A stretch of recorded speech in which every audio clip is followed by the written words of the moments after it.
ಅದು ಡಿಸೆಂಬರ್ ತಿಂಗಳು. ಅವೆಲ್ಲ ಮಂಜಿನ ಕಂಬಳಿಯನ್ನು ಹೊದ್ದಿತ್ತು. ಆ ವರ್ಷನೇ ಲಾವಣ್ಯನಿಗೆ ಕಿರಣ್ ಜೊತೆ ಮದುವೆಯಾಯಿತು. ಲಾವಣ್ಯನಿಗೆ ಇದು ಹೊಸ ಜೀವನ. ಕಿರಣ್ ಇಷ್ಟಪಟ್ಟ ಕಾರಣ ಲಾವಣ್ಯ ಶ್ರೀಮಂತ ಮನೆಯ ಸೊಸೆಯಾದ್ಲು. ಲಾವಣ್ಯಂದು ಒಂದು ಮಿಡಲ್ ಕ್ಲಾಸ್ ಫ್ಯಾಮಿಲಿ. ಅವರ ತಾಯಿ ಶಾರದಮ್ಮ ಮಾರ್ಕೆಟ್ ಅಲ್ಲಿ ಫ್ರೂಟ್ಸ್ ಅಂಗಡಿನ ಇಟ್ಕೊಂಡಿದ್ರು. ಲಾವಣ್ಯ ಮದುವೆಯಾಗಿ ಹೋದ ಮನೆ ಹೈದರಾಬಾದಲ್ಲಿ ಒಂದು ದೊಡ್ಡ ಅರಮನೆಯಂತಿದ್ದು. ಅವಳ ಅತ್ತೆ ರಾಜೇಶ್ವರಿ ದೇವಿ ನಗರದಲ್ಲಿ ಫೇಮಸ್ ಆಗಿರುವ ಮಹಿಳೆ. ಅವರಿಗೆ ಹಣ, ಗೌರವ, ಮರ್ಯಾದೆ ಅದನ್ನ ಬಿಟ್ರೆ ಬೇರೆ ಪ್ರಪಂಚನೇ ಗೊತ್ತಿಲ್ಲ. ಚಳಿಗಾಲದಲ್ಲಿ ಲಾವಣ್ಯನಿಗೆ ಆ ಮನೆ ಮೊದಲನೇ ದಿನ. ರಾಜೇಶ್ವರಿ ಅವರ ಮನೆ ಸೆಂಟ್ರಲೈಸ್ ಹೀಟಿಂಗ್ ಸಿಸ್ಟಮ್ ಇಂದ ಬೆಚ್ಚಗೆ ಇತ್ತು. ಆದ್ರೂ ಕೂಡ ಲಾವಣ್ಯನಿಗೆ ಅವಳೊಳಗೆ ಏನೋ ಗೊತ್ತಿಲ್ಲದ ಚಳಿ ಇತ್ತು. ವಾತಾವರಣದಲ್ಲಿ ಇರುವಂತಹ ಚಳಿಯಲ್ಲ, ಮನುಷ್ಯರ ನಡುವೆ ಇರುವ ಅದು ಭಯದ ಚಳಿ. ರಾತ್ರಿ ಸಮಯ. ಲಾವಣ್ಯ ಕಿರಣ್ನ ಬೆಡ್ರೂಮ್ ಅದು. ಲಾವಣ್ಯ ಬೆಡ್ಶೀಟ್ ನ ಹಾಕೊಂಡಿದ್ರು, ಚಳಿಯಲ್ಲಿ ನಡುತ್ತಾ ಇದ್ಲು. ಏನಾಯ್ತು ಲಾವಣ್ಯ, ನಿನಗೆ ಚಳಿ ಆಗ್ತಾ ಇದೀಯಾ? ಹೀಟರ್ ಏನಾದ್ರೂ ಹಾಕ್ಬೇಕಾ? ಬೇಡ ಕಿರಣ್, ಎಲ್ಲವೂ ಚೆನ್ನಾಗಿದೆ. ಆದ್ರೂ ಕೂಡ ನನ್ನ ಮನೆಯಲ್ಲಿ ನನ್ನ ಅಮ್ಮ ನನಗೆ ಹಳೆಯ ಕಂಬಳಿನ ಕೊಡ್ತಾ ಇದ್ರು. ಅದು ಅರ್ಧೋಗಿದ್ರು ಕೂಡ ತುಂಬಾನೇ ಚಳಿನ ತಡಿತಾ ಇತ್ತು. ಹಳೆ ಕಂಬಳಿನ? ಇದು ಸಿಲ್ಕ್ ಕಂಬಳಿ. ಇದಕ್ಕೆ ಸುಮಾರು 5,000-6,000. ಇದಕ್ಕಿಂತ ನಿನಗೆ ಬಿಸಿಯನ್ನು ತರುವುದು ಇನ್ನೇನಿದೆ? ಈ ಕಂಬಳಿಯಲ್ಲಿ ಕಾಸ್ಟ್ಲಿ ಉಷ್ಣತೆ ಇರ್ಬೋದು, ಆದ್ರೆ ನಾನ್ ನಮ್ ತಾಯಿ ಪ್ರೀತಿನ ಮಿಸ್ ಮಾಡ್ಕೋತಾ ಇದ್ದೀನಿ. ನೀವು ಸುಮ್ನೆ ಮಲ್ಕೊಳ್ಳಿ. ದಿನ ಬೆಳಿಗ್ಗೆ ಬ್ರೇಕ್ಫಾಸ್ಟ್ ಟೇಬಲ್ ಅಲ್ಲಿ ಎಲ್ಲನೂ ನಿಶಬ್ದತೆಯಿಂದ ಇತ್ತು. ಲಾವಣ್ಯ, ನಿನ್ನೆ ರಾತ್ರಿ ನಿನ್ಗೆ ಚಳಿ ಜಾಸ್ತಿ ಇತ್ತಂತೆ, ನನ್ ಮಗ ಕಿರಣ್ ಹೇಳ್ದ. ಅದು ಅತ್ತೆ, ಮನೆಯಲ್ಲಿ ನಿನಗೆ ಎಷ್ಟೊಂದು ಸೌಕರ್ಯಗಳು ಇದ್ರೂ ಕೂಡ ನಿನ್ನ ಮನೆಯಲ್ಲಿ ಹರಿದೋದ ಕಂಬಳಿ, ಹರಿದೋದ ಚಾಪೆಯಲ್ಲಿ ಮಲಗಿದ್ರು ಕೂಡ ನಿನಗೆ ಇನ್ನೂ ನನ್ ಮನೆ ಅಡ್ಜಸ್ಟ್ ಆಗ್ತಾ ಇಲ್ಲ ಅಂತ ನನ್ ಮಗನಿಗೆ ಕಂಪ್ಲೇಂಟ್ ಮಾಡ್ತಾ ಇದೀಯಲ್ಲ. ಹೌದು, ನಿನಗೆ ಇಲ್ಲಿ ಏನ್ ಬೇಕು ಇನ್ನು? ನಾನು ನಿಮ್ ಮಗನ್ ಜೊತೆ ಕಂಪ್ಲೇಂಟ್ ಮಾಡ್ಲಿಲ್ಲ ಅತ್ತೆ. ನಮ್ ತಾಯಿ ನೆನಪಿಗೆ ಬರ್ತಿದ್ದಾರೆ ಅಂತ ಮಾತ್ರ ಹೇಳಿದ್ದು. ನಿನ್ನ ಮನೆಯ ಪುರಾಣವನ್ನೆಲ್ಲ ಇಲ್ಲಿ ನನಗೆ ಹೇಳಲಿಕ್ಕೆ ಬರ್ಬೇಡ. ಮನೆಯ ಸ್ಟೇಟಸ್ಸಿಗೆ ತಕ್ಕ ಹಾಗೆ ನಡ್ಕೊಳ್ಳಕ್ಕೆ ಪ್ರಯತ್ನ ಪಡು. ನಿನ್ನ ವರ್ತನೆಗಳನ್ನ ಇಲ್ಲೆಲ್ಲ ಮಾಡಕ್ ಹೋಗ್ಬೇಡ. ಇದೆಲ್ಲ ನನಗೆ ಸ್ವಲ್ಪ ಕೂಡ ಇಷ್ಟ ಆಗಲ್ಲ. ಅವರ ಮಾತನ್ನು ಕೇಳಿ ಲಾವಣ್ಯನಿಗೆ ಮಾತೇ ಬರ್ಲಿಲ್ಲ. ಲಾವಣ್ಯ ಮೌನವಾಗಿ ನಿಂತಿದ್ಲು. ಆ ಮನೆಯಲ್ಲಿ ಎಲ್ಲಾ ವಸ್ತುಗಳು ತುಂಬಾನೇ ಕಾಸ್ಟ್ಲಿ ಆದದ್ದು, ಆದರೆ ಜನರ ಮಾತು ಮಾತ್ರ ಅಲ್ಲ. ಲಾವಣ್ಯ ಅವಳ ರೂಮಿಗೆ ಹೋಗಿ ಚಿಲ್ಕ ಹಾಕೊಂಡು ಅವಳ ತಾಯಿಗೆ ಶಾರದನಿಗೆ ಕಾಲ್ ಮಾಡಿದ್ಲು. ಅಮ್ಮ, ಲಾವಣ್ಯ ಮಗಳೇ, ಹೇಗಮ್ಮ ಇದ್ದೀಯಾ? ಅಮ್ಮ, ನಾನ್ ಚೆನ್ನಾಗಿದ್ದೀನಿ, ನೀವೇಗಿದ್ದೀರಾ? ನನಗೇನಮ್ಮ, ನಾನು ಚೆನ್ನಾಗೇ ಇದ್ದೀನಿ. ಇದು ಚಳಿಗಾಲ ಅಲ್ವಾ, ಬೆಳಿಗ್ಗೆ ಬೇಗನೆ ಎದ್ದು ತಣ್ಣೀರಲ್ಲಿ ಕೈ ಹಾಕಕ್ ಹೋಗ್ಬೇಡ. ಬಿಸ್ನೀರಿಟ್ಕೊಂಡು ಸ್ನಾನ ಮಾಡಮ್ಮ. ನಾನು ನಿನಗೋಸ್ಕರ ಎಳ್ಳುಂಡೆ ಹಾಗೇನೆ ಶುಂಠಿ ಪಚಡಿ ಎಲ್ಲ ಮಾಡಿಟ್ಟಿದೀನಿ. ಈ ಚಳಿಗಾಲದಲ್ಲಿ ಅದೆಲ್ಲ ಒಳ್ಳೇದು. ಯಾವಾಗಮ್ಮ ಬರ್ತೀಯಾ? ಆಯ್ತಮ್ಮ, ಆದಷ್ಟು ಬೇಗ ಖಂಡಿತ ಬರ್ತೀನಿ. ಇಲ್ಲಿ ನನಗೆ ಎಲ್ಲಾ ಸೌಕರ್ಯಗಳು ಇದೆ, ಆದ್ರೂ ಕೂಡ ನನಗೆ ನೀನ್ ಮಾಡಿಕೊಡುವ ಜೋಳದ ಬಿಸಿ ಬಿಸಿ ರೊಟ್ಟಿ ತಿನ್ಬೇಕು ಅನ್ಸುತ್ತೆ. ಅಯ್ಯೋ ಹುಚ್ಚಿ ಹುಡುಗಿ, ಇದಕ್ಕೋಸ್ಕರನಾ ಈಗೆಲ್ಲ ಕಣ್ಣೀರ್ ಹಾಕೋದು? ಅಳಿಯಂದಿರ್ನ ಕರ್ಕೊಂಡು ಒಮ್ಮೆ ಬಾಮ್ಮ, ನಿನಗೆ ಇಷ್ಟವಾದದ್ದೆಲ್ಲ ನಾನ್ ಮಾಡ್ಕೊಡ್ತೀನಿ. ಅಮ್ಮ ಜೊತೆಗಿನ ಮಾತು ಅವಳಿಗೆ ಧೈರ್ಯವನ್ನು ಕೊಡ್ತು. ಆದರೆ ಅವಳು ತಾಯಿ ಜೊತೆ ಮಾತನಾಡುವುದನ್ನು ರಾಜೇಶ್ವರಿ ಹೊರಗಿಂದ ಕೇಳ್ಕೊಂಡ್ರು. ಲಾವಣ್ಯ ಬಾಗಿಲು ತೆಗಿಯಮ್ಮ. ಏನಮ್ಮ, ಅಮ್ಮನ ಜೊತೆ ಮಾತಾಡಿ ಆಯ್ತಾ? ಇಲ್ಲಿ ನಾವು ನಿನಗೋಸ್ಕರ ಬ್ರೆಡ್ ಆಮ್ಲೆಟ್, ಹಾರ್ಲಿಕ್ಸ್ ಅಂತ ಏನೆಲ್ಲ ಕುಡಿಯಕ್ಕೆಲ್ಲ ಮಾಡ್ಕೊಡ್ತೀವಿ. ಆದ್ರೂ ಕೂಡ ನಿನಗೆ ನಿನ್ ಮನೆಯಲ್ಲಿ ಮಾಡಿಕೊಡೋ ರಾಗಿ ರೊಟ್ಟಿ, ಜೋಳದ ರೊಟ್ಟಿನೇ ಇಷ್ಟನಾ? ಯಾಕೇನೆ ನಮ್ ಮನೆ ಮರ್ಯಾದೆಗೆ ತೆಗಿತೀಯಾ? ಅತ್ತೆ, ಅದು ಬಂದು ತಾಯಿಯ ಪ್ರೀತಿ. ಸಾಕು, ಬಾಯಿ ಮುಚ್ಚೆ. ತಾಯಿಯ ಪ್ರೀತಿ ಗೀತಿ ಅಂತ ಏನೇನೋ ನಾಟಕ ಆಡ್ಬೇಡ. ನಿನಗೆ ನಿಮ್ ತಾಯಿ ಮನೆ ಅಡಿಗೆನೆ ತುಂಬಾ ಇಷ್ಟ ಆದ್ರೆ ನಿಮ್ ತಾಯಿನ ಇಲ್ಲೇ ಬಂದು ಅಡಿಗೆ ಮಾಡಿ ಕೊಡಕ್ಕೇಳು. ನಿನಗೆ ಆ ಸೌದೆಯಲ್ಲಿ ಅಡಿಗೆ ಮಾಡಿದ್ರೆ ಆ ವಾಸನೆನೇ ಇಷ್ಟನಾ? ಛೀ! ಹೀಗೆ ರಾಜೇಶ್ವರಿ ಕೋಪದಿಂದ ಅಲ್ಲಿಂದ ಹೊರಟು ಹೋದ್ರು. ಈ ಕಡೆ ಲಾವಣ್ಯ ಕಣ್ಣೀರು ಹಾಕ್ತಾ ಇದ್ಲು. ಅವಳಿಗೆ ಒಂದು ಕ್ಷಣ ಅವಳ ಅತ್ತೆಯ ಮನೆ ಎಷ್ಟೇ ಉಷ್ಣದಿಂದ ಇದ್ರೂ ಕೂಡ ತುಂಬಾ ಚಳಿಯಲ್ಲಿ ನಡುಗುವ ರೀತಿ ಇತ್ತು. ದಿನಗಳು ಕಳೀತಾ ಇದ್ದಂಗೆ ಚಳಿಗಾಲ ಆರಂಭವಾಯಿತು. ಸಂಕ್ರಾಂತಿ ಹಬ್ಬ ಕೂಡ ಬರ್ತಾ ಇತ್ತು. ಪುನಃ ಶಾರದಮ್ಮ ತನ್ನ ಮಗಳಿಗೆ ಫೋನ್ ಮಾಡಿ ಅಳಿಯಂದ್ರನ್ನ ಕರ್ಕೊಂಡು ಮನೆಗೆ ಬಾ ಅಂತ ಹೇಳಿದ್ರು. ಲಾವಣ್ಯ ಹೆದರ್ಕೊಂಡೇ ತನ್ನ ಅತ್ತೆ ಜೊತೆ ಈ ವಿಚಾರವನ್ನು ಹೇಳಲಿಕ್ಕೆ ಬಂದ್ಲು. ಏನು, ನಾವು ನಿಮ್ಮ ಹಳ್ಳಿಯ ಮನೆಗೆ ಬರ್ಬೇಕಾ? ಆ ಸಣ್ಣ ಮನೆಗ? ಆ ಮನೆಯಲ್ಲಿ ಆಫ್ಟರ್ ಒಂದ್ ಬಾತ್ರೂಮ್ ಕೂಡ ಸರಿ ಇಲ್ಲ, ಅಲ್ಲಿ ಬಂದು ನಾವು ಚಳಿಯಲ್ಲಿ ನಡುಕ್ಕೊಂಡ್ ಕೂರ್ಬೇಕಾ? ಒಂದೇ ಒಂದಿನ ಅತ್ತೆ, ಅಮ್ಮ ಕಾಯ್ತಾ ಇರ್ತಾರೆ. ನೋಡು, ನನ್ನಿಂದೆಲ್ಲ ಬರಕ್ಕಾಗಲ್ಲ. ನನ್ ಮಗ ಕಿರಣ್ಗೆ ಏನೋ ಪಾರ್ಟಿ ಇದೆ ಅಂತ ಹೇಳ್ದ, ಅದರಿಂದ ಅವನ್ ಕೂಡ ಬರೋದಿಲ್ಲ. ನಿನಗೆ ಹೋಗ್ಬೇಕಂದ್ರೆ ಹೋಗು, ಆದ್ರೆ ಮತ್ತೆ ನಿಮ್ಮ ಬಡತನದ ವಾಸನೆನ ಈ ಕಡೆ ತಗೊಂಬರಕ್ಕೆ ಯೋಚನೆ ಮಾಡ್ಬೇಡ. ಲಾವಣ್ಯ ಏನು ಮಾತನಾಡದೆ ರೂಮಿಗೆ ಹೋದ್ಲು. ಸ್ವಲ್ಪ ಸಮಯದಲ್ಲೇ ಕಿರಣ್ ಆಫೀಸ್ನಿಂದ ಮನೆಗೆ ಬಂದ. ಮೌನವಾಗಿರುವ ಲಾವಣ್ಯನನ್ನು ಗಮನಿಸಿದ. ಲಾವಣ್ಯ, ಏನಾಯ್ತು? ಅಮ್ಮ ಏನಾದ್ರೂ ಹೇಳಿದ್ರಾ? ನಮ್ಮಮ್ಮ ಹಬ್ಬಕ್ಕೆ ನನ್ನ ಕರೆದ್ರು. ನಿಮ್ನ ಕರ್ಕೊಂಡೋಗೋದ್ ಬೇಡ ಅಂತ ಹೇಳಿದ್ರು. ನನ್ನ ಮಾತ್ರ ಹೋಗಿ ಬಾ ಅಂತ ಹೇಳಿದ್ರು. ಹೋಗಿ ಬಟ್ಟೆನೆಲ್ಲ ರೆಡಿ ಮಾಡ್ಕೋ. ನಾನೋಗಿ ನಮ್ಮಮ್ಮನ ಜೊತೆ ಮಾತಾಡ್ಕೊಂಡ್ ಬರ್ತೀನಿ. ಮದುವೆ ಆದ್ಮೇಲೆ ಅತ್ತೆ ಮನೆಗೆ ಹೋಗೋದು ನನ್ನ ಕರ್ತವ್ಯ. ನಾನು ಹೊರಡ್ತೀನಿ, ಖಂಡಿತವಾಗಿ ನಿನ್ ಜೊತೆ ಬರ್ತೀನಿ. ಹೊರಡು. ಗಂಡ ಹೆಂಡತಿ ಮಾತನಾಡುವುದು ರಾಜೇಶ್ವರಿ ಕಿವಿಗೆ ಬಿತ್ತು. ಆ ಮಾತು ಕೇಳಿ, ಏ ರಾಜೇಶ್, ನೀನು ಹೋಗಿ ಆ ಹಳ್ಳಿಯ ಮನೆಗೆ ಹೋಗ್ತೀಯಾ? ನಿನ್ನಿಂದ ಮನೆಯಲ್ಲಿ ಕೂರ್ಲಿಕ್ಕಾಗುತ್ತಾ ಕಣೋ? ಇಲ್ಲಮ್ಮ, ಇದು ಸಂಪ್ರದಾಯ, ನಾನು ಹೋಗ್ಲೇಬೇಕು. ಒಂದೇ ದಿನ ತಾನೇ, ಹೋಗಿ ನಾಳೆನೆ ಬಂದ್ಬಿಡ್ತೀವಿ. ರಾಜೇಶ್ವರಿ ಕೋಪದಿಂದ ಮುಖನ ತಿರುಗಿಸ್ಕೊಂಡ್ಲು. ಕಿರಣ್, ಲಾವಣ್ಯ ಅಲ್ಲಿಂದ ಪ್ರಯಾಣವನ್ನಾರಂಭಿಸಿದ್ರು. ಮರುದಿನ ಬೆಳಿಗ್ಗೆ ಕಿರಣ್ನ ಕಾರು ಲಾವಣ್ಯನ ಮನೆಯ ಮುಂದೆ ಹೋಗಿ ನಿಂತಿತು. ಕಿರಣ್ ಲಾವಣ್ಯನ ಮನೆ ಮುಂದೆ ಬಂದು ನಿಂತ್ರು. ಮನೆ ಸಗಣಿಯೆಲ್ಲ ಹಾಕಿ ಸಾರಿಸಿ ಸುಂದರವಾದ ರಂಗೋಲಿಯನ್ನು ಹಾಕಿ ತುಂಬಾ ಚಳಿ ಕೂಡ ಇತ್ತು. ಶಾರದಮ್ಮ ವೇಗವಾಗಿ ಮನೆ ಮುಂದೆ ಬಂದ್ರು. ತನ್ನ ಮಗಳನ್ನು ನೋಡಿ ಕಣ್ಣಲ್ಲಿ ಆನಂದ ಬಾಷ್ಪ. ಲಾವಣ್ಯ, ಬಂದಮ್ಮ. ಅಳಿಯಂದ್ರೆ ಬಂದ್ರಾ? ಬನ್ನಿ. ಮನೆ ತುಂಬಾ ಸಣ್ಣ ಮನೆ, 2 ರೂಮು. ಬಂದ ಹಾಗೆ ಆ ಮನೆಯೊಳಗೆ ಬೆಚ್ಚಗೆ ಇತ್ತು. ಯಾಕಂದ್ರೆ ಒಂದು ಕಡೆ ಒಲೆ ಉರಿತಾ ಇತ್ತು. ಆ ಒಲೆಯಿಂದ ಬರುವಂತಹ ಬೆಂಕಿಯ ಉಷ್ಣತನ ಆ ಮನೆಯಲ್ಲಿ ಚಳಿನ ದೂರ ಮಾಡಿತ್ತು. ಅಂದ್ರೆ ತುಂಬಾ ಚಳಿ ಆಗ್ತಾ ಇದೆಯಾ? ಆ ಒಲೆ ಹತ್ರ ಕೂತ್ಕೊಂಡು ಕೈಕಾಲ್ನ ನೀಡಿಸ್ಕೊಳ್ಳಿ. ತುಂಬಾ ಚಳಿಗೆ ಬೆಚ್ಚಗೆ ಇರುತ್ತೆ. ಪರವಾಗಿಲ್ಲ ಅತ್ತೆ, ನೀವು ಶ್ರಮ ಪಡಬೇಡಿ. ಅಳಿಯಂದ್ರೆ, ಇದರಲ್ಲಿ ಶ್ರಮ ಏನಿದೆ? ನೀವು ಬಂದಿದ್ದೆ ನನಗೆ ಸಂತೋಷ. ಅಮ್ಮ ಲಾವಣ್ಯ, ತಗೊಮ್ಮ ಬಿಸಿ ಬಿಸಿ ಶುಂಠಿ ಟೀ. ಕಿರಣ್ ಕೂಡ ಆ ಹೊಲೆಯ ಮುಂದೆ ನಿಂತುಕೊಂಡ. ಕಿರಣ್ನ ಕಾಲಿಗೆ ಹಾಕಿಕೊಂಡಿರುವ ಕಾಸ್ಟ್ಲಿಯಾದ ಶೂವನ್ನು ನೋಡಿ ಅವನ ಪಾದಗಳು ಅವರ ಮನೆಯೊಳಗೆ ಕಾಲಿಟ್ಟ ತಕ್ಷಣ ಅವನಿಗೆ ಏನೋ ಒಂದು ಪ್ರಶಾಂತತೆ, ಉಷ್ಣತೆಯಲ್ಲಿ ಸಿಗದೇ ಇರುವ ಆ ಬೆಚ್ಚತನ ಅವನಿಗೆ ಒಲೆಯ ಮುಂದೆ ಸಿಕ್ತು. ಮಧ್ಯಾಹ್ನದ ಊಟದ ಸಮಯವಾಯಿತು. ಅಳಿಯಂದ್ರೆ, ನಮ್ದು ಬಡತನ ಮನೆ. ನಮ್ಮಲ್ಲಿ ಇರುವುದನ್ನು ಇಟ್ಟು ನಿಮ್ಗೆ ಅಡಿಗೆ ಮಾಡಿ ಕೊಟ್ಟಿದ್ದೀನಿ.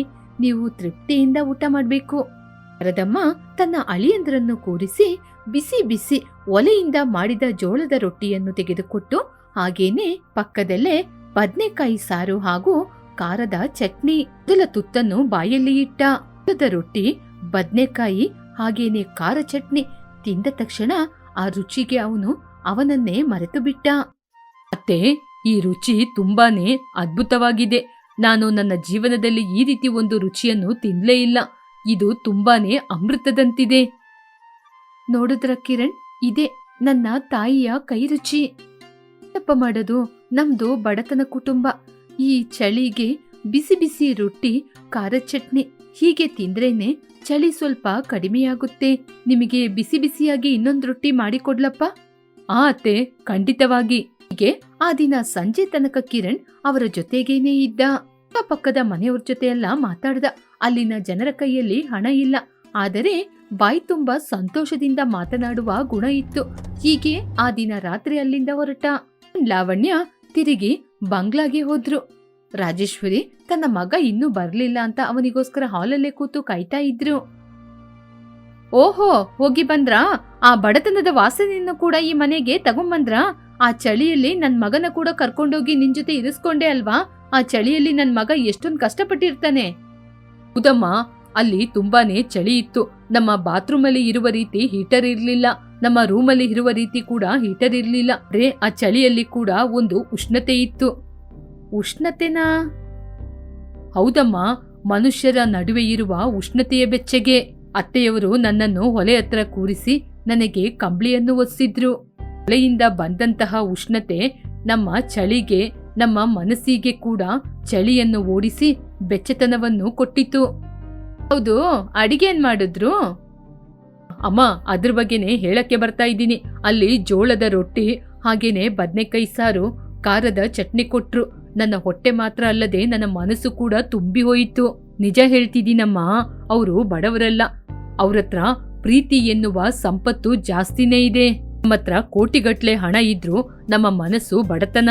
ನಾವೇ ನಿಜವಾದ ಬಡವರು. ಒಬ್ಬರಿಗೊಬ್ಬರು ಪ್ರೀತಿಯನ್ನು ಕೂಡ ಹಂಚ್ಕೊಳ್ಳೋದಿಲ್ಲಮ್ಮ. ರಾಜೇಶ್ವರಿ ಏನು ಮಾತನಾಡದೆ ಮೌನವಾಗಿದ್ರು. ತನ್ನ ಮಗನ ಬಾಯಲ್ಲಿ ಇಂಥ ಮಾತುಗಳು ಬರುತ್ತೆ ಅಂತ ಅವರು ಊಹನೆ ಕೂಡ ಮಾಡ್ಲಿಲ್ಲ. ನಾವೇ ನಿಜವಾದ ಬಡವರು ಅಂತ ಹೇಳಿದ ಮಾತು ಅವರ ಎದೆಯಲ್ಲಿ ಚುಚ್ತಾ ಇತ್ತು. ಆ ದಿನ ರಾತ್ರಿ ಯಾರೂ ಕೂಡ ಸರಿಯಾಗಿ ನಿದ್ರೆ ಮಾಡಲಿಲ್ಲ. ರಾಜೇಶ್ವರಿ ಅವರ ರೂಮ್ ಒಳಗೆ ಹೋಗಿ ಆಲೋಚನೆ ಮಾಡ್ತಾ ಇದ್ರು. ಅವರ ಮಗನ ಮಾತು, ಅವರ ಬಡತನ ಅವರ ಮನಸ್ಸೊಳಗೆ ತುಂಬಾನೇ ಕಾಡ್ತಾ ಇತ್ತು. ಮರುದಿನ ಬೆಳಿಗ್ಗೆ ಲಾವಣ್ಯ ರಾಜೇಶ್ವರಿಗೋಸ್ಕರ ಕಾಫಿಯನ್ನು ಮಾಡ್ತಾ ಇದ್ಲು. ರಾಜೇಶ್ವರಿ ನಿಧಾನವಾಗಿ ಅಡುಗೆ ಮನೆಯೊಳಗೆ ಹೋಗಿ, ಅತ್ತೆ ಕಾಫಿ ಸ್ವಲ್ಪ ಇರು ಹಾಗೆ ಅಂತ ಹೇಳಿದಾಗ ಲಾವಣ್ಯನಿಗೆ ಅಲ್ಲಿ ಏನ್ ನಡೀತಾ ಇದೆ ಅಂತ ಅರ್ಥನೇ ಆಗ್ಲಿಲ್ಲ. ಅವತ್ತು ನಿಮ್ಮ ಅಮ್ಮ ಏನೋ ಚಟ್ನಿ ಮಾಡಿದ್ರಂತೆ, ಕಿರಣ್ ತುಂಬಾ ಹೊಗಳ್ತಾ ಇದ್ದ. ನನಗೆ ನೀನು ಆ ಚಟ್ನಿನ ಮಾಡ್ಕೊಡ್ತೀಯ? ಇವತ್ತು ಚಳಿಗೆ ಯಾಕೋ ವಾಯ್ಸ್ ಬರ್ತಾ ಇಲ್ಲ. ಲಾವಣ್ಯ ಆಶ್ಚರ್ಯದಿಂದ ಅತ್ತೆಯನ್ನು ನೋಡಿದ್ಲು. ಅವರ ಕಣ್ಣಲ್ಲಿ ಯಾವಾಗ್ಲೂ ಇರುವಂತಹ ಗರ್ವ ಇರಲಿಲ್ಲ, ಒಂದು ರೀತಿಯ ಅಂಗೀಕಾರ. ಲಾವಣ್ಯನ ಕಣ್ಣಲ್ಲಿ ಕಣ್ಣೀರು ಬಂತು. ಅತ್ತೆ ಇವಾಗ್ಲೇ ಮಾಡ್ಕೊಡ್ತೀನತ್ತೆ. ಬಿಸಿ ಬಿಸಿ ಚಟ್ನಿ, ಖಾರ ಚಟ್ನಿನೋ ಜೋಳದ ರೊಟ್ಟಿ ಮಾಡಿ ಕೊಡ್ತೀನಿ. ಸರಿ ನಾನು ಇಲ್ಲೇ ಕೂತ್ಕೊಂಡಿರ್ತೀನಿ, ನೀನ್ ಮಾಡ್ಕೊಡು. ಆ ಚಳಿಕಾಲ ರಾಜೇಶ್ವರಿ ಮನೆಯಲ್ಲಿರುವ ಒಳ್ಳೆ ಗುಣವನ್ನು ಕರಗಿಸಿಯೇ ಬಿಡ್ತು. ತನ್ನ ಮನೆಯಲ್ಲಿರುವ ಅಮೃತದಂತಹ ಪ್ರೀತಿ ಶ್ರೀಮಂತ ಮನೆಯವರ ಮನಸ್ಸನ್ನೇ ಹೊಡೆದು ಹಾಕಿತು. ದಿನ ಲಾವಣ್ಯ ಮಾಡಿದಂತಹ ಜೋಳದ ರೊಟ್ಟಿನೇ ಎರಡು ಮನೆಯ ನಡುವೆ ಇರುವ ಸಂಬಂಧವನ್ನು ಕೂಡಿಸಿತು. ವೀರಾಪುರ ಎನ್ನುವ ಗ್ರಾಮವದು ಗಂಗಾ ನದಿಯ ತೀರದಲ್ಲಿರುವ ಕಾಶಿಗೆ ಸ್ವಲ್ಪ ಹತ್ತಿರದಲ್ಲೇ ಇರುವಂತಹ ಗ್ರಾಮ. ಆ ಗ್ರಾಮದಲ್ಲಿ ಗಾಳಿಗೆ ಹೀಗೆ ಹಾಗೆ ಅಂತ ಬೀಳುವಂತಹ ಒಂದು ಸಣ್ಣ ಗುಡಿಸಲಲ್ಲಿ ಇದ್ಲು ಕಾವ್ಯ. ಅವಳ ಗಂಡ ತೀರ್ಕೊಂಡು 2 ವರ್ಷಗಳಾಗಿತ್ತು. ಆ ಮನೆಯಲ್ಲಿ ಮಾತಾಡ್ಸ್ಲಿಕ್ಕೆ ಕೂಡ ಅವಳಿಗೆ ಯಾರೂ ಇರಲಿಲ್ಲ. ಅವಳ ಗಂಡ ಗಂಗಾ ನದಿಯಲ್ಲಿ ಮುಳುಗಿ ಹೋಗಿ 2 ವರ್ಷ ಕಳೆಯಿತು. ಆ ಮನೆಯಲ್ಲಿ ಅವಳ ಕಷ್ಟವನ್ನು ಹಂಚಿಕೊಳ್ಳಿಕ್ಕೆ ಆ ಮನೆಯಲ್ಲಿ ಗೋಡೆ ಗಡಿಯಾರದ ಶಬ್ದ ಬಿಟ್ರೆ ಆ ಮನೆಯಲ್ಲಿ ಯಾರೂ ಇರಲಿಲ್ಲ. ಕಾವ್ಯ ಅನ್ನೋದಕ್ಕಿಂತ ಟೈಲರ್ ಕಾವ್ಯ ಅನ್ನುವುದೇ ಅವಳಿಗೆ ಫೇಮಸ್ ಆದ ಹೆಸರಾಗಿತ್ತು. ಹೊಸ ಬಟ್ಟೆಯನ್ನು ಹೊಲಿದು ಕೊಡುವುದು, ಹರಿದ ಬಟ್ಟೆಯೇ ಹೇಗೆ ಇದ್ದರೂ ಕೂಡ ಹೊಲಿದು ಕೊಡುವುದೇ ನೋಡುಗರೆ ಆಶ್ಚರ್ಯ ಪಡುವಂತಹ ಕೆಲಸ ಮಾಡುವಂತವಳು ಈ ಕಾವ್ಯ. ಆದ್ರೆ ಅವಳ ಈ ವಿದ್ಯೆಯಿಂದ ಅವಳ ಹೊಟ್ಟೆ ಪೂರ್ತಿಯಾಗಿ ತುಂಬಿರಲಿಲ್ಲ. ಅವಳ ಬೆಲೆ ಏನು ಅಂತ ಎಲ್ಲರಿಗೂ ಗೊತ್ತಿತ್ತು, ಆದರೆ ಅವಳಿಗೆ ಬೆಲೆ ಕಟ್ಟುವಷ್ಟು ಯಾರಿಗೆ ಗೊತ್ತಿರಲಿಲ್ಲ. ಕಾವ್ಯನಿಗೆ ರಮ್ಯಾ ಎನ್ನುವ ಅಕ್ಕ ಇದ್ಲು. ರಮ್ಯನನ್ನು ಕಾಶಿ ಪಟ್ಟಣದಲ್ಲಿ ದೊಡ್ಡ ಬಟ್ಟೆ ವ್ಯಾಪಾರಿಗೆ ರಮ್ಯನ ಕೊಟ್ಟು ಮದ್ವೆ ಮಾಡಿಸಿದ್ರು. ರಮ್ಯಾ ಮಾತ್ರ ಮನೆಯಲ್ಲಿ 10 ಕೆಲಸದವರನ್ನು ಇಟ್ಟುಕೊಂಡು ಮಹಾರಾಣಿ ರೀತಿ ಜೀವನವನ್ನು ಮಾಡ್ತಾ ಇದ್ಲು. ರಮ್ಯಾ ಒಂದೇ ಹೊಟ್ಟೆಯಲ್ಲಿ ಹುಟ್ಟಿದ್ರು ಕೂಡ ಕಾವ್ಯನ ಬಗ್ಗೆ ರಮ್ಯನಿಗೆ ಸ್ವಲ್ಪ ಕೂಡ ಕಾಳಜಿ ಇರಲಿಲ್ಲ. ಅದು ಪುಷ್ಯಮಾಸ. ಕಾಶಿಯಲ್ಲಿ ಚಳಿಯಿಂದ ಹಿಮ ಕಟ್ಟುವುದು ಸಾಧಾರಣವಾದದ್ದು. ಆ ವರ್ಷ ಚಳಿ ತುಂಬಾನೇ ಜಾಸ್ತಿ ಇತ್ತು. ಉತ್ತರ ದಿಕ್ಕಿನಿಂದ ಬರುವಂತಹ ಗಾಳಿ ಆವಾಗ ಎಲ್ರಿಗೂ ಚಳಿಯನ್ನು ಜಾಸ್ತಿ ಉಂಟು ಮಾಡಿತು. ಕಾವ್ಯ ಅವಳ ಸಣ್ಣ ಗುಡಿಸಲು ಮನೆಯಲ್ಲಿ ಸಣ್ಣ ಪುಟ್ಟ ಸೌದೆಗಳನ್ನಿಟ್ಟು ಬೆಂಕಿ ಹಾಕ್ತಾ ಇದ್ಲು. ಆ ಚಳಿಗೆ ಆ ಸಣ್ಣ ಪುಟ್ಟ ಹಸಿ ಸೌದೆ ಕೂಡ ಬೆಂಕಿಯನ್ನು ಸರಿಯಾಗಿ ಕೊಡ್ತಾ ಇರ್ಲಿಲ್ಲ. ತನ್ನೊಳಗೆ ತಾನೇ, ಅಯ್ಯೋ ದೇವ್ರೇ, ಇರುವಂತದ್ದು ಒಂದೇ ಒಂದು ಕಂಬಳಿ, ಆದ್ರೆ ಆ ಕಂಬಳಿನ ಒದ್ಕೊಂಡ್ರು ಕೂಡ ಮೈ ಮೇಲೆ ಚಳಿ ಎನ್ನುವುದೇ ಕಡಿಮೆ ಆಗ್ತಾ ಇಲ್ಲ. ಅಯ್ಯೋ ದೇವ್ರೇ, ಏನಾದ್ರೂ ಮಾಡಿ ಕಾಪಾಡಪ್ಪ.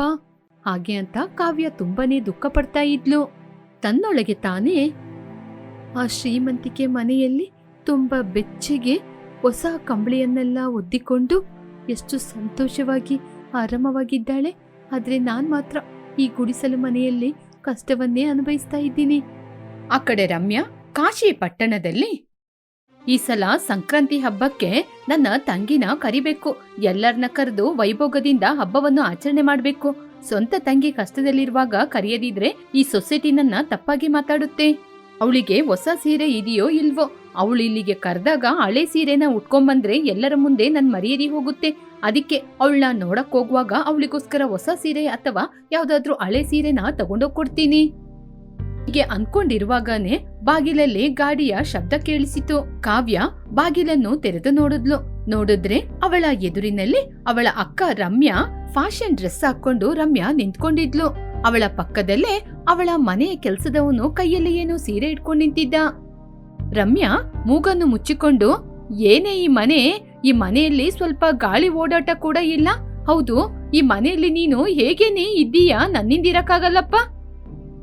ಅಕ್ಕ, ನೀನಾ? ಏನಕ್ಕ ಇಷ್ಟು ದೂರ ಬಂದಿದೀಯಾ? ಬಾ ಅಕ್ಕ, ಮನೆ ಒಳಗೆ ಬಾ. ಏನು ಮನೆ ಒಳಗಿನ? ಈ ಮನೆ ಒಳಗೆಲ್ಲ ನನ್ನಿಂದ ಬರ್ಲಿಕ್ಕಾಗಲ್ಲ. ಅಲ್ಲಿ ಕೂರ್ಲಿಕ್ಕೆ ಏನಾದ್ರೂ ಇದೆಯೋ ಇಲ್ವೋ? ಇಲ್ ನೋಡು, ನಾಳೆ ಸಂಕ್ರಾಂತಿ ಹಬ್ಬ ಅಲ್ವಾ, ಎಲ್ರನ್ನ ಕರ್ದಿದೀನಿ, ನೀನು ಕೂಡ ಬರ್ಬೇಕು. ತಗೋ, ಈ ಸೀರೆನ ಉಟ್ಕೊಂಡು ನಾಳೆ ಬಂದ್ಬಿಡು. ಹೀಗೆ ಕೆಲ್ಸದವನು ಆ ಬ್ಯಾಗ್ ಅನ್ನು ತೆಗೆದು ಕಾವ್ಯನ ಕೈಯಲ್ಲಿ ಕೊಟ್ಟ. ಅದರಲ್ಲಿ ಹಣ್ಣು ಹಂಪಲು ರೇಷ್ಮೆ ಸೀರೆ ಇತ್ತು.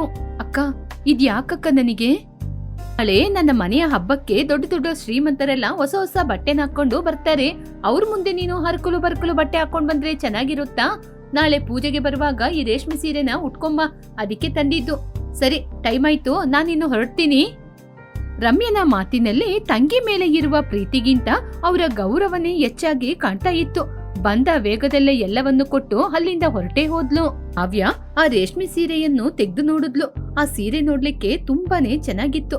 ಆದ್ರೆ ಆ ಸೀರೆ ಚಳಿಯನ್ನು ತಡೆಯದಿಲ್ಲ, ಅದು ಗೌರವವನ್ನು ಮಾತ್ರ ಎತ್ತಿ ತೋರಿಸುತ್ತೆ. ಅಕ್ಕನಿಗೆ ನನ್ ಮೇಲೆ ಎಷ್ಟೊಂದು ಪ್ರೀತಿ, ಆದ್ರೆ ಈ ಚಳಿಗೆ ಈ ರೇಷ್ಮೆ ಸೀರೆನ ಉಟ್ಕೊಂಡೋದ್ರೆ ನನಗೆ ತುಂಬಾನೇ ಚಳಿ ಇರುತ್ತೆ. ಇದ್ರ ಮೇಲೆ ಹೊದ್ಕೊಳ್ಳಿಕ್ಕೆ ನನ್ ಜೊತೆ ಯಾವ ಶಾಲು ಕೂಡ ಇಲ್ಲ. ಇವಾಗ ನಾನು ಹೇಗೆ ಹೊರಟೋಗೋದು? ಕಾವ್ಯನಿಗೆ ಏನ್ ಮಾಡ್ಬೇಕು ಅಂತ ಗೊತ್ತಾಗ್ಲಿಲ್ಲ. ಅಕ್ಕ ಕರ್ದಿದ್ದಾಳೆ, ಹೋಗದಿದ್ರೇನು ಆಗೋದಿಲ್ಲ, ಆದ್ರೂ ಈ ಚಳಿನ ಕೂಡ ತಡ್ಕೋಬೇಕಲ್ವಾ? ಅಕ್ಕನಿಗೆ ನನ್ ಮೇಲೆ ಪ್ರೀತಿ ಏನೂ ಇಲ್ಲ, ಅವಳ ಗೌರವನ ನೆಲೆ ನಿಲ್ಸ್ಕೋಬೇಕು ಅಂತಾನೆ, ಎಲ್ರ ಮುಂದೆ ಅವಳ ಗೌರವ ಹೋಗ್ಬಾರ್ದು ಅಂತಾನೆ ಇಷ್ಟು ದೂರ ಬಂದು ನನ್ನ ಕರೆದು ಹೋಗಿದ್ದಾಳೆ. ನಾನು ಹೀಗೇನೆ ಹೋದ್ರೇನೆ ಅವಳಿಗೆ ಸರಿ. ಆಗ ಅವಳ ನೋಟ ಮನೆಯಲ್ಲಿ ಒಂದು ಮೂಲೆಗೆ ಹೋಯಿತು. ಅಲ್ಲಿ ಮಳೆ ಬಂದಾಗ ನೀರ್ ನಿಲ್ಬಾರ್ದು ಅಂತ ಹಾಕುವಂತಹ ಗೋಣಿ ಚೀಲವನ್ನು ನೋಡಿದ್ಲು. ಆ ಹಳೆ ಗೋಣಿ ಚೀಲ ತುಂಬಾ ಹಳೇದಾಗಿತ್ತು. ಅದು ನೋಡ್ಲಿಕ್ಕೇನೆ ಅಷ್ಟೊಂದು ಚೆನ್ನಾಗಿರ್ಲಿಲ್ಲ. ಈ ಗೋಣಿ ಚೀಲ ಗಾಳಿಯನ್ನು ತಡೆಯುತ್ತೆ, ಚಳಿಯನ್ನು ಕೂಡ ತಡೆಯುತ್ತೆ. ಒಂದೇ ಸಲಕ್ಕೆ ಅದನ್ನು ನೋಡಿ ಅವಳ ಮನಸ್ಸಲ್ಲಿ ಸಂತೋಷವಾಯಿತು. ನಾನು ಬಟ್ಟೆ ಹೊಲಿತೀನಿ ತಾನೆ, ಈ ಗೋಣಿ ಚೀಲದಲ್ಲಿ ಏನಾದ್ರೂ ಮಾಡ್ಲೇಬೇಕು. ರೇಷ್ಮೆ ಸೀರೆ ಉಟ್ಕೊಂಡೋದ್ರೆ ನನಗೆ ಗೌರವ ಸಿಗುತ್ತೆ, ಆದ್ರೆ ನನ್ ಚಳಿನ ತಡ್ಕೊಳಕ್ಕಾಗಲ್ಲ. ಚೀಲದಿಂದ ಏನಾದ್ರೂ ಮಾಡ್ಬೇಕು. ಹಾಗೆ ಅಂತ ಆ ರಾತ್ರಿಡೀ ಕಾವ್ಯ ನಿದ್ರೆ ಮಾಡದೆ ಗೋಣಿ ಚೀಲವನ್ನು ಬಿಸಿನೀರಲ್ಲಿ ಹಾಕಿ ಚೆನ್ನಾಗಿ ಒಗೆದ್ಲು. ಆಗ ಆ ಗೋಣಿ ಚೀಲ ಶುದ್ಧವಾದ ನೂಲಿನಿಂದ ನೇಯ್ದಂತಹ ಬಟ್ಟೆಯ ಹಾಗೆ ಕಾಣಿಸಿತು. ತನ್ನ ಬಳಿ ಇರುವ ಹೊಲಿಯುವ ವಸ್ತುಗಳನ್ನು ತೆಗೆದು ನೋಡಿದಾಗ ತನ್ನ ಗಂಡ ಇರುವಾಗ ಮಾರ್ಕೆಟಿಂದ ತಂದಂತಹ ಬಣ್ಣ ಬಣ್ಣದ ನೂಲುಂಡೆಗಳು ಇತ್ತು. ಆ ಗೋಣಿ ಚೀಲವನ್ನು ಸುಂದರವಾದ ಲೆಹಂಗಾ ರೂಪದಲ್ಲಿ ಕತ್ತರಿಸಿ ಹೊಲಿಯಲಾರಂಭಿಸಿದ್ಲು. ಗೋಣಿ ಚೀಲವನ್ನು ನಿಧಾನವಾಗಿ ತೆಗೆದು ಲೆಹಂಗಾ ಹೊಲಿಯಲು ಹೇಗೆ ಡಿಸೈನ್ ಮಾಡ್ಬೇಕು ಅಂತ ಕಟ್ ಮಾಡಿ ತೆಗೆದ್ಲು. ಆ ಲೆಹಂಗಾ ಅವಳಿಗೆ ಬಟ್ಟೆಯಲ್ಲ, ಕೇವಲ ಚಳಿಯನ್ನು ತಡೆಯಲು ಅವಳಿಗೆ ಸಿಕ್ಕಿದಂತಹ ಅಸ್ತ್ರ. ಈ ಗೋಣಿ ಚೀಲ ಹೀಗೆ ಹಾಕೊಂಡೋದ್ರೆ ಚೆನ್ನಾಗಿರೋದಿಲ್ಲ, ನನ್ನ ನೈಪುಣ್ಯತೆಯಿಂದ ಇದಕ್ಕೆ ಡಿಸೈನ್ ಕೊಡ್ತೀನಿ. ಹೀಗೆ ಅವಳು ಅವಳ ಕೈ ಚಳಕದಿಂದ ಆ ಗೋಣಿ ಚೀಲ ಲೆಹಂಗಕ್ಕೆ ಹೇಗೆಲ್ಲ ಡಿಸೈನ್ ಮಾಡ್ಬೋದು ಅಂತ ಆಲೋಚನೆ ಮಾಡಿ ನೂಲಿನಲ್ಲಿ ಬಣ್ಣ ಬಣ್ಣದ ಹೂಗಳನ್ನು ಮಾಡಿದ್ಲು. ಬೆಳಿಗ್ಗೆ ಆಗುವ ಸಮಯಕ್ಕೆ ಯಾರೂ ಕೂಡ ಗೋಣಿ ಚೀಲದಿಂದ ಲೆಹಂಗವನ್ನು ಹೊಲಿದಿದ್ದಾಳೆ ಅಂತ ಕಂಡು ಹಿಡಿಯಲು ಸಾಧ್ಯವಾಗದಷ್ಟು ತುಂಬಾನೇ ಕಷ್ಟಪಟ್ಟು ಬಟ್ಟೆಯನ್ನು ಚೆನ್ನಾಗಿ ಹೊಲಿದ್ಲು. ಕಾವ್ಯನ ಮುಖ ಗರ್ವದಿಂದ ಮೆರಿತಾ ಇತ್ತು. ಮರುದಿನ ಮಧ್ಯಾಹ್ನದ ಸಮಯಕ್ಕೆ ರಮ್ಯನ ಮನೆಯಲ್ಲಿ ಜನರು ತುಂಬಾ ಕೂಡಿದ್ರು. ಎಲ್ಲರೂ ಹೊಸ ಬಟ್ಟೆ, ರೇಷ್ಮೆ ಸೀರೆ, ಚಿನ್ನವನ್ನೆಲ್ಲ ಹಾಕಿಕೊಂಡು ಮಿನುಗ್ತಾ ಇದ್ರು. ರಮ್ಯಾ ಸುಂದರವಾದ ಲೆಹಂಗವನ್ನು ಹಾಕಿಕೊಂಡು ಬಂದವರಿಗೆ ಆತಿಥ್ಯವನ್ನು ಮಾಡ್ತಾ ಇದ್ಲು. ಆ ಸಮಯದಲ್ಲಿ ಕಾವ್ಯ ಆ ಭವನದೊಳಗೆ ಕಾಲಡಿ ಇಟ್ಟು ಬಂದ್ಲು. ಕಾವ್ಯ ಮನೆಯೊಳಗೆ ಅಡಿ ಇಟ್ಟ ತಕ್ಷಣ ಅವಳನ್ನು ನೋಡಿ ಎಲ್ಲರೂ ಆಶ್ಚರ್ಯಪಟ್ರು. ಅವಳು ಇಡುವಂತಹ ಒಂದೊಂದು ಅಡಿ ಕೂಡ ಅವಳ ಸೌಂದರ್ಯವನ್ನು ಇನ್ನಷ್ಟು ಹೆಚ್ಚು ಮಾಡಿ ತೋರಿಸಿತು. ರಮ್ಯಾ ಕೂಡ ತಂಗಿಯನ್ನು ತುಂಬಾ ಆಶ್ಚರ್ಯದಿಂದ ನೋಡಿದ್ಲು. ಕಾವ್ಯ ಆ ಗೋಣಿ ಚೀಲದ ಲೆಹಂಗವನ್ನು ಹಾಕಿಕೊಂಡು ತುಂಬಾ ಸುಂದರವಾಗಿ, ತುಂಬಾ ಸೌಮ್ಯತೆಯಿಂದನೂ ಕಾಣ್ತಾ ಇದ್ಲು. ಆ ಬಟ್ಟೆಗೆ ಅಷ್ಟೊಂದು ಬೆಲೆ ಕಟ್ಟಲು ಸಾಧ್ಯವಿಲ್ಲ, ಆದರೆ ಆ ಬಟ್ಟೆ ನೋಡ್ಲಿಕ್ಕೆ ಸುಂದರವಾಗಿ ಎಲ್ಲರ ಕಣ್ಣಿಗೆ ಆಕರ್ಷಣೀಯವಾಗಿತ್ತು. ಅಲ್ಲಿ ಇರುವ ಚಳಿಗೆ ಕಾವ್ಯನ ಮುಖ ಪಳಪಳ ಅಂತ ಬಟ್ಟೆಯಿಂದ ಹೊಳಿತಾ ಇತ್ತು. ಕಾವ್ಯ ಹಾಕಿರುವ ಲೆಹಂಗಾ ನೋಡಲು ತುಂಬಾ ಹೆಚ್ಚು ಹಣ ಕೊಟ್ಟು ಖರೀದಿ ಮಾಡಿರುವ ಹಾಗೆ ಇತ್ತು. ರಮ್ಯಾ ಹಲ್ಲನ್ನು ಕಚ್ಕೊಂಡು ಕಾವ್ಯನ ಬಳಿ ಬಂದು ಹೀಗೆ ಹೇಳಿದ್ಲು, ಏನೇ ಇದು? ಏನಾಯ್ತಕ್ಕ? ನಾನ್ ನಿನ್ಗೆ ಹೊಸ ರೇಷ್ಮೆ ಸೀರೆನ ತಂದು ಕೊಟ್ಟೆ ಅಲ್ಲ, ಹೀಗೆ ಎಲ್ರ ಮುಂದೆ ನನ್ ಮರ್ಯಾದೆ ತೆಗಿಲಿಕ್ಕೆನಾ ಗೋಣಿ ಚೀಲದಲ್ಲಿ ಏನೋ ಬಟ್ಟೆ ಹಾಕೊಂಡ್ ಬಂದಿದೀಯ ನೀನು? ಅಕ್ಕ, ನನ್ನನ್ನು ಕ್ಷಮಿಸಕ್ಕ, ನೀನು ಕೊಟ್ಟ ರೇಷ್ಮೆ ಸೀರೆ ಉಟ್ಕೊಂಡು ಈ ಚಳಿಯಲ್ಲಿ ನಾನು ಇಷ್ಟು ದೂರ ಬರಲು ಸಾಧ್ಯನೇ ಆಗ್ತಾ ಇರ್ಲಿಲ್ಲ. ಅದಕ್ಕೇನೆ ಕಷ್ಟಪಟ್ಟು ರಾತ್ರಿಡೀ ಕೂತು ಈ ಬಟ್ಟೆಯನ್ನು ಹೊಲ್ಕೊಂಡು ಇಲ್ಲಿಯವರೆಗೂ ಹಾಕೊಂಡ್ ಬಂದಿದ್ದೀನಿ. ಛೀ, ಮುಚ್ಚು ಬಾಯಿನ. ಇದನ್ನ ಯಾರಾದ್ರೂ ಬಟ್ಟೆ ಅಂತ ಹೇಳ್ತಾರಾ? ಕಾಲು ಒರೆಸುವಂತ ಗೋಣಿ ಚೀಲದಲ್ಲಿ ಬಟ್ಟೆ ಹಾಕೊಂಬಂದ್ರೆ ಯಾರಾದ್ರೂ ನಿನ್ನ ಮೆಚ್ತಾರಾ? ಆ ಮಾತನ್ನು ಕೇಳಿ ಕಾವ್ಯನ ಕಣ್ಣಲ್ಲಿ ಕಣ್ಣೀರು ಬಂತು.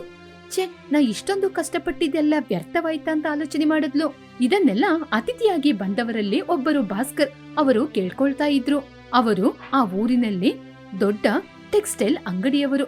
ಹೊಸ ಹೊಸ ಡಿಸೈನಿಗೋಸ್ಕರ ಅವ್ರು ಯಾವಾಗ್ಲೂ ಕಾಯ್ತಾ ಇರ್ತಾರೆ. ಏನಮ್ಮ, ಈ ಲೆಹಂಗಾನ ನೀವೇ ಹೊಲ್ದಿದ್ದಾ? ಹೌದು ರೀ. ಆಹಾ, ಅದ್ಭುತವಾಗಿದೆ.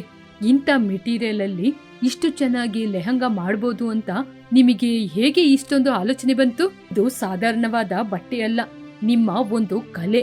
ಈ ಚಳಿಗಾಲದಲ್ಲಿ ಇದಕ್ಕಿಂತ ಮಿಗಿಲಾದ ಬಟ್ಟೆ ಇನ್ನೇನ್ ಬೇಕು? ಇಲ್ ನೋಡಿ, ಅದು ಗೋಣಿಚೀಲ. ಗೋಣಿಚೀಲ ಆದ್ರೆ ಏನು ರಮ್ಯನವರೇ, ಈ ಕಾಲದಲ್ಲಿ ಇದನ್ನು ಕೋ ಫ್ರೆಂಡ್ಲಿ ಫ್ಯಾಷನ್ ಅಂತ ಕರೀತಾರೆ. ನಿಮ್ಮ ತಂಗಿಯ ಕೈಯಲ್ಲಿ ಏನೋ ಒಂದು ಮ್ಯಾಜಿಕ್ ಇದೆ. ಇಲ್ಲಿ ನೋಡಿ, ನನ್ನ ಹೆಸರು ಭಾಸ್ಕರ್. ನೀವು ಮಾಡಿರುವ ಈ ಡಿಸೈನ್ ನನಗೆ ಬೇಕು. ಇಲ್ಲ, ನೀವು ಮಾಡಬೇಕಾದ ಪ್ರತಿಯೊಂದು ಡಿಸೈನ್ ಕೂಡ ನನಗೆ ಬೇಕು.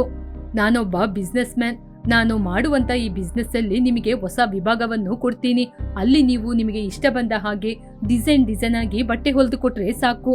ನೀವು ಎಲ್ಲರೂ ಬೇಡ ಅಂತ ಎತ್ತಿ ಬಿಸಾಕುವ ವಸ್ತುವಲ್ಲಿ ಕೂಡ ಏನಾದ್ರೂ ಒಂದು ಪ್ರತಿಭೆನ ಮಾಡಬಹುದು. ನಿಮ್ಮಂತವ್ರನ್ನ ನಾನು ಬಿಡಕ್ಕಾಗುತ್ತಾ? ಮಾತನ್ನು ಕೇಳಿದ ತಕ್ಷಣ ಕಾವ್ಯನ ಮುಖದಲ್ಲಿ ಸಂತೋಷ ಪಳಪಳ ಅಂತ ಹೊಳಿತಾ ಇತ್ತು. ಅದನ್ನು ನೋಡಿ ರಮ್ಯನಿಗೆ ಸಿಟ್ಟು ಬಂತು. ತಾನು ಕೇವಲ ಅಂತ ಛೀ ಅಂತ ಹೇಳಿರುವ ವಸ್ತು ದೊಡ್ಡ ವ್ಯಾಪಾರಿ ಹೊಗಳುವುದನ್ನು ಅವಳಿಂದ ತಡೆಯಕ್ಕಾಗ್ಲಿಲ್ಲ. ನನಗೆ ಒಪ್ಪಿಗೆ ರೀ. ಆ ಪೂಜೆಗೆ ಬಂದಿರುವವರೆಲ್ಲರಿಗೂ ಅವಳ ಬಟ್ಟೆ ಮೇಲೇನೆ ಕಣ್ಣು ಬಿತ್ತು. ವ್ಯನ ಸೃಜನಾತ್ಮಕವಾದ ಅವಳ ಲೆಹಂಗಾ ಬಗ್ಗೆನೆ ಎಲ್ಲರೂ ಮಾತಾಡ್ತಾನೆ ಇದ್ರು. ಒಂದು ವರ್ಷ ಕಳೆದೇ ಹೋಯಿತು. ಮತ್ತೆ ಪುನಃ ಪುಷ್ಯಮಾಸ ಬಂತು. ಆದರೆ ಕಾವ್ಯ ಈ ಸಲ ಗುಡಿಸಲು ಮನೆಯಲ್ಲಿ ಇರಲಿಲ್ಲ. ಕಾಶಿಪಟ್ಟಣದಲ್ಲಿರುವ ದೊಡ್ಡ ಬಜಾರಲ್ಲಿ ಕಾವ್ಯ ಕಲಾಂಜಲಿ ಎನ್ನುವ ದೊಡ್ಡ ಬಟ್ಟೆ ಅಂಗಡಿಗೆ ಮಾಲೀಕರಾಗಿದ್ರು. ಭಾಸ್ಕರ್ ಅವರು ಕೊಟ್ಟಂತಹ ಅವಕಾಶದಿಂದ ಅವಳ ಕೆಲಸಕ್ಕೆ ಅವಳು ಹೊಸ ಮೆರಗನ್ನು ಕೊಟ್ಲು. ಅವಳು ತಯಾರಿಸಿದ ಸಸ್ಟೈನಬಲ್ ಮತ್ತು ಕೋ ಫ್ರೆಂಡ್ಲಿ ಡಿಸೈನ್ಗಳು ದೇಶದಾದ್ಯಂತ ಪ್ರಸಿದ್ಧಿಯಾಯಿತು. ದಿನ ಸಂಜೆ ರಮ್ಯಾ ಕಾವ್ಯ ಕಲಾಂಜಲಿ ಶಾಪ್ಗೆ ಕಾಲಡಿ ಇಟ್ಲು. ಕಾವ್ಯ ಆ ಅಂಗಡಿಯಲ್ಲಿ ಕೆಲಸ ಮಾಡುವವರಿಗೆ ಏನೋ ಕೆಲಸವನ್ನು ಹೇಳ್ತಾ ಇದ್ಲು. ಅದನ್ನು ನೋಡಿ ರಮ್ಯಾ ನಗ್ತಾ ಇದ್ಲು. ಅಕ್ಕ, ಬಾ ಅಕ್ಕ, ಏನ್ ಬೇಕು? ಅದು ಕಾವ್ಯ, ಹೊರಗಡೆ ತುಂಬಾ ಚಳಿ ಜಾಸ್ತಿ ಇದೆ. ನೀನು ಏನೋ ಗೋಣಿ ಚೀಲದಲ್ಲಿ ತುಂಬಾ ಶಾಲ್ಗಳನ್ನ ಮಾಡಿದ್ಯಂತೆ. ಅದ್ರಲ್ಲಿ ನನಗೂ ಒಂದು ಶಾಲ್ ತೋರಿಸ್ಬೋದಾ? ಆ ಮಾತನ್ನು ಕೇಳಿದ ತಕ್ಷಣ ಕಾವ್ಯನಿಗೆ ತುಂಬಾ ಸಂತೋಷವಾಗಿ ತಾನು ತಯಾರಿಸಿದ್ರಲ್ಲೇ ತುಂಬಾ ಶ್ರೇಷ್ಠವಾದ ಗೋಣಿ ಚೀಲದ ಒಳ್ಳೆ ಉತ್ತಮವಾದ ಶಾಲನ್ನು ತೆಗೆದು ಅಕ್ಕನಿಗೆ ಕೊಟ್ಲು. ಅಕ್ಕ, ಇದು ಕೇವಲ ಗೋಣಿ ಚೀಲವಲ್ಲ, ನನ್ನ ಆತ್ಮವಿಶ್ವಾಸ. ನೀನು ಖರೀದಿಸುವ ರೇಷ್ಮೆ ಸೀರೆಗಿಂತ ಇದು ತುಂಬಾ ಅದ್ಭುತವಾದದ್ದು. ಅವಳ ತಂಗಿಯ ಕೈಯಲ್ಲಿರುವ ಕಲೆಯನ್ನು ನೋಡಿ, ಆ ಶಾಲನ್ನು ಹಾಕಿದ ತಕ್ಷಣ ಆ ಶಾಲು ಕೊಟ್ಟ ಬಿಸಿಯನ್ನು ನೋಡಿ ಅವಳು ತುಂಬಾನೇ ತಂಗಿಯ ಬಗ್ಗೆ ಹೆಮ್ಮೆ ಪಟ್ಲು.